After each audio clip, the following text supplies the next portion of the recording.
అందరికీ నమస్కారాలు. నేను మీ దామచర్ల జనార్దన్ రావుని. ముందుగా నా ప్రియమైన ఒంగోలు ప్రజలందరూ కూడా స్వాతంత్ర దినోత్సవ శుభాకాంక్షలు తెలియజేస్తున్నాను.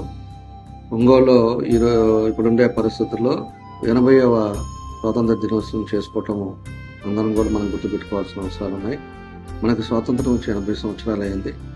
ఈ రోజుండే మన కూటమి ఎన్డీఏ కూటమిలో అందరం కూడా కలిసి ఈ రోజుండే పథకాలన్నీ కూడా ఈరోజు మన ముఖ్యమంత్రి గారు చంద్రబాబు నాయుడు గారు కానీ, పవన్ కళ్యాణ్ గారు కానీ, మన యువ నాయకులు లోకేష్ గారు కానీ అందరి స్వరాజ్యంలో ఈరోజు ప్రతి ఒక్క పని కూడా ఈరోజు జరుగుతూ ఉన్నాయి. అభివృద్ధి కార్యక్రమాలు అభివృద్ధితో పాటు మనం ఏమైతే సూపర్ 6 పెట్టామో సూపర్ 6 పథకాలు కూడా అన్నీ కూడా చేయటం జరుగుతూ ఉంది.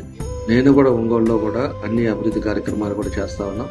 అభివృద్ధి కార్యక్రమాల్లో కూడా మనం వచ్చిన ఈ 2 సంవత్సరాల్లో కూడా ఏ విధంగా చేస్తున్నామో కూడా ప్రజలందరూ కూడా అర్థం చేసుకొని ప్రజలందరూ కూడా సహకరించాలని చెప్పేసి కూడా కోరుకుంటున్నా. ఒంగోలు అభివృద్ధి కోసమే నేను అంకిత భావంతో పనిచేస్తున్నానని చెప్పేసి తెలియజేస్తూ మరోసారి స్వాతంత్ర దినోత్సవం సందర్భంగా మీ అందరికీ శుభాకాంక్షలు తెలియజేస్తూ అందరికీ నా నమస్కారాలు తెలియజేస్తూ జై హింద్, జై భారత్.